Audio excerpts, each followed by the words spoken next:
안녕하세요. 오늘은 탄수화물에 대해서 알아보고 이와 관련해서 비만과 당뇨가 있을 때 음식을 어떻게 조절해서 먹을지 하는 이런 부분에 대해서 같이 보겠습니다. 우선 탄수화물은 무엇이냐?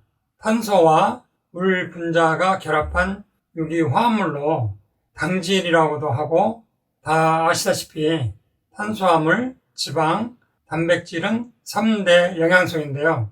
탄수화물은 인체에 에너지를 공급하는 영양소이고, 그러니까 탄수화물을 먹지 않으면 우리는 힘을 쓸 수가 없죠. 이 탄수화물은 인체 내에서 단독으로 존재하기도 하고, 일부는 단백질이나 지질과 결합한 상태로 중요한 기능을 하는 물질이에요.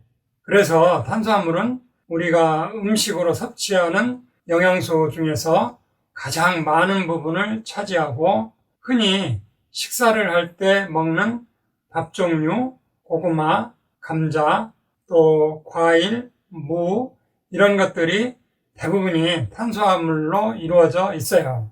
일반적으로 탄수화물은 총 에너지 섭취량의 55에서 65% 정도를 섭취하는 것이 적절하다고 하지요.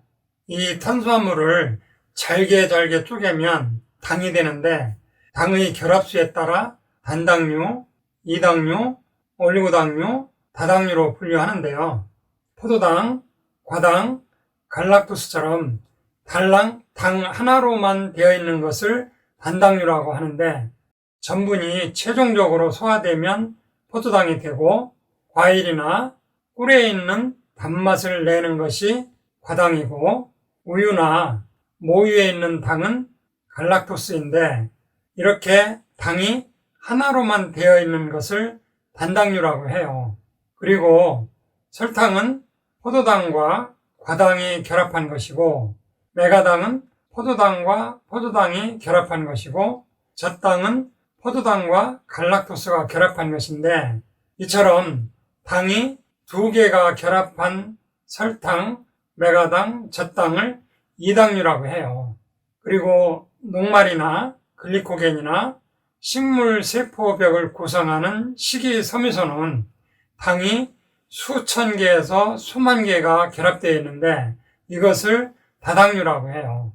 그리고 당이 3개에서 6개 정도 모여서 된 당을 올리고당이라고 하는데, 식물 내에는 이 올리고당은 아주 양이 적다 보니까 지금 식품으로 나와 있는 올리고당은 대개 인공적으로 생산한 제품이 대부분이에요.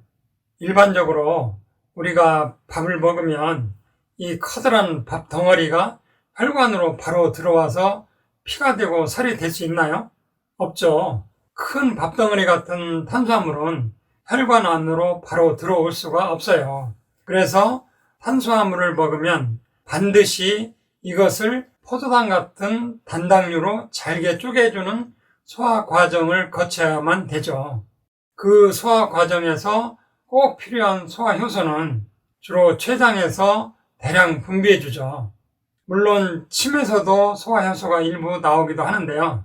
어쨌든 탄수화물이 잘 흡수되도록 하려면 입에서 씹을 때부터 꼭꼭 오래 씹어서 최대한 죽 상태로 만들어줘야 단당류로 쉽게 잘게 분해해서 소화가 수월하게 이루어질 수 있어요.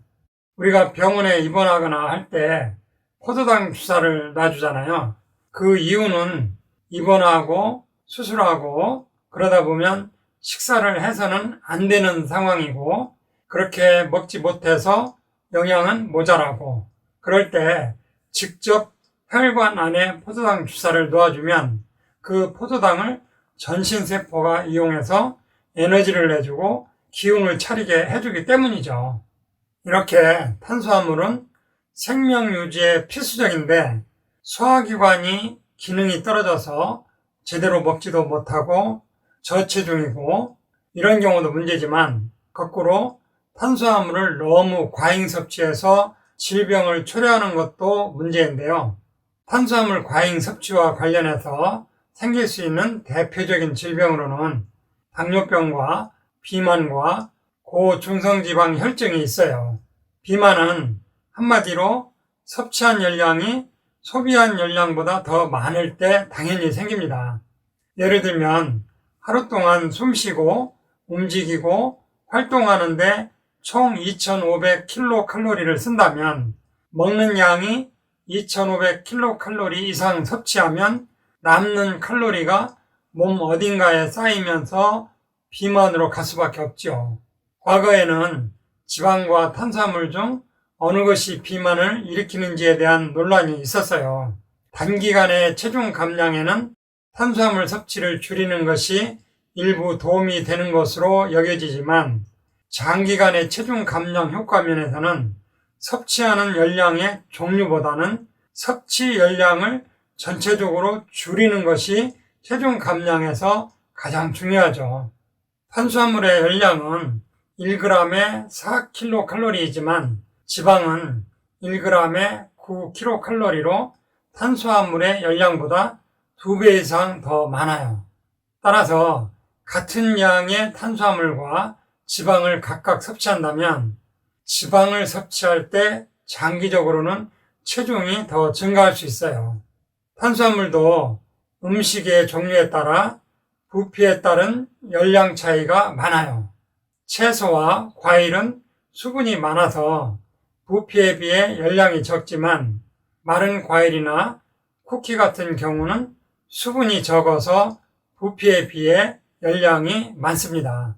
따라서 체중 조절이 필요한 경우에는 수분이 적은 탄수화물보다는 수분이 많은 탄수화물을 선택하는 것이 더 유리하고 탄수화물이 지방보다 장기적인 체중 조절에 유리한 것은 부피에 비해 열량이 적기 때문이지 탄수화물을 먹어도 살이 찌지 않는다는 것은 아니죠. 과일도 많이 먹으면 살이 찝니다. 탄수화물과 당뇨병과의 관계를 보면요.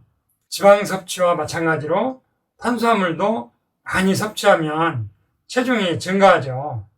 체중이 증가하면 당뇨병 발생 위험이 증가하고 반대로 체중을 줄이면 당뇨병 발생 위험이 감소하고 또 탄수화물은 혈당 증가와 직접 관련이 있죠.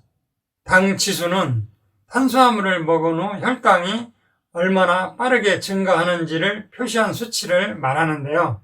잡곡이나 통곡류, 통밀빵, 채소, 해조류 같은 음식을 당 지수가 낮은 음식이라고 하는데 식사 후 혈당이 천천히 낮게 올라가요.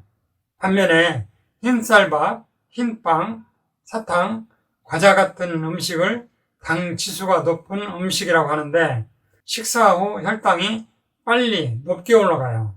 그러나 다른 음식과 같이 먹거나 요리 방법에 따라서 혈당이 올라가는 정도는 달라져요.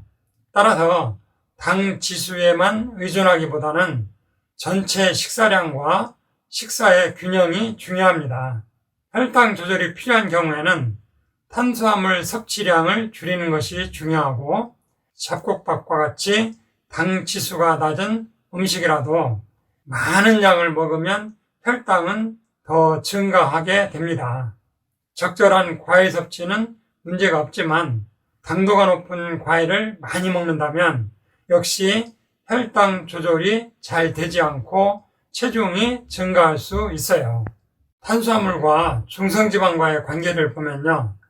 이상 지질 혈증에는 콜레스테롤이 높은 고콜레스테롤 혈증과 중성지방이 높은 고중성지방 혈증이 있는데요. 이렇게 혈액의 질이 좋지 않으면 심근경색이나 협심증 같은 심혈관 질환이 발생할 수 있어요. 중성지방은 과잉의 탄수화물과 술이 많은 영향을 주게 돼요. 탄수화물과 술을 조심해야 합니다. 전체적으로 정리해서 보면 탄수화물은 비만과 당뇨와 고중성지방 혈증과 밀접한 관계가 있기 때문에 내장지방이 많아서 배가 나오거나 당뇨나 중성지방이 높거나 또는 수치들이 경계에 걸쳐 있거나 하신 분들은 탄수화물의 총량을 줄이고 적당히 운동을 하고 섬유질이 많은 야채류를 늘리는 노력을 하셔야 합니다. 지금까지 들어주셔서 감사합니다. 이상으로 오늘 천약사의 건강과 약 이야기는 여기서 마치겠습니다. 감사합니다.